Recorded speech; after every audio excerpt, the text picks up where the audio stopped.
అత్యంత శక్తివంతమైన కాండ.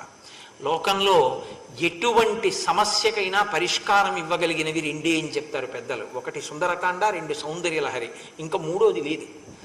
అంత శక్తివంతం సుందరకాండ. కాబట్టి 7 రోజుల పాటు సుందరకాండ నడుస్తుంది. ఆ సుందరకాండ నడిచే రోజుల్లో చాలా చాలా విశేషమైనటువంటి కార్యక్రమాలు కూడా జరుగుతాయి ఆలయంలో. ప్రత్యేకించి ఇవాళ వైశాఖ శుద్ధ, నేను ఇంతకీ అది ఎలా పూర్తి చేద్దాం అనుకున్నానంటే, ఆ 7 రోజులు మళ్ళీ అయ్యో ఈయన మనకి దొరకలేదు, ఈయన్ని మనం అడగడానికి కుదరలేదు అని అనుకోవద్దు.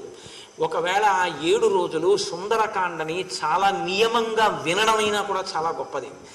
వింటాము అలా అని ఎవరికైనా అనిపిస్తే ఆ 7 రోజులు చక్కగా భూషయనం చెయ్యండి. 7 రోజులు ఏకభుక్తం చెయ్యండి. రామచంద్రమూర్తిని ప్రతిరోజు అష్టోత్తరంతో సీతమ్మని హనుమని పూజ చేసుకోండి. సుందరకాండని శ్రద్ధాళువులై వినండి. మీకు ఉన్న ఖాళీ సమయాన్ని దుర్వినియోగం చేయకుండా రామనామం రాస్తూ వినండి. శ్రీరామాయణ సంపూర్ణ రామాయణాంతర్గతంగా సుందరకాండ రావడం చాలా గొప్ప విశేషం. ఎందుకంటే మామూలుగా సుందరకాండ చెప్తేనే రామాయణం చెప్పినట్టు, సంపూర్ణ రామాయణాంతర్గతంగా సుందరకాండ వినేటటువంటి అదృష్టం ఎన్ని కోట్ల జన్మల తర్వాత వస్తుంది.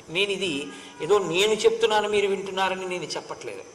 నేను సుందరకాండ చెప్పడం అంటే మీరు నన్ను నమ్మండి నమ్మకపోండి, నేను సుందరకాండ ఎవ్వరూ లేకుండా కేవలం ఒక్క వ్యక్తికో 2 వ్యక్తులను కూర్చోపెట్టి నేను సుందరకాండ చెప్పిన రోజులు కూడా ఉన్నాయి. ఎందుకని అంటే వాళ్ళ కోసం కాదు, నా కోసం. నేను ఎప్పుడు చెప్పుకున్నా ఒకరిని ఉద్ధరిస్తానని నేను చెప్పుకోను, నన్ను నేను ఉద్ధరించుకుంటున్నానని చెప్పుకుంటానంతే. కాబట్టి ఎంతమంది ఉండాలి అన్నదానికి నాకు ఎప్పుడు నియమం లేదు. పరీక్షిత్తుకి మహానుభావుడు శుకుడు భాగవతం చెప్పడానికి ఎంతమంది ఉన్నారు? ఒక్కడే ఉన్నాడు. ఆదిత్య హృదయం అగస్త్య మహర్షి చెప్పడానికి ఎవరున్నారు? రాముడు ఒక్కడికే చెప్పారు. అలాగే భగవద్గీత అన్ని లక్షల మంది యోధులు ఉంటే ఎంతమందికి చెప్పారు? ఒక్కరికే చెప్పారు. నీకెందుకు సభలో కొన్ని వేల మంది ఉండాలన్న కోరిక? ఎవరు అర్హులో ఎవరు పాత్రులో రామచంద్రమూర్తి నిర్ణయం చేస్తారు. కాబట్టి 7 రోజులు సుందరకాండని దీక్షగా విందామనుకున్న వాళ్ళు చక్కగా నియమాన్ని పాటించండి, బ్రహ్మచర్యాన్ని పాటించండి.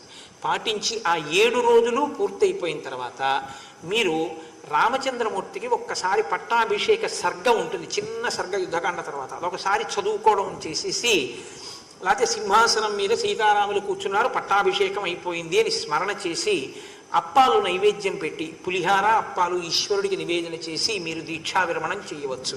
నేను మీతో మనవి చేసే ఇంకొక విషయం ఏమిటంటే, రేపటి నుంచి జరగబోయే ఘట్టాలన్నీ కూడా ఇంకా చాలా ఉత్కృష్టమైనటువంటి స్థితిలో ఉంటాయి, ఇక సామాన్యమైనవి కావు. అందులో చాలా శ్లోకాలు మంత్రం యొక్క స్థితిని పొందేస్తాయి, ప్రత్యేకించి సుందరకాండ నుంచి. అందులో ఆ ఘట్టాలు విన్నంత మాత్రం చేత అవి శక్తినిస్తాయి.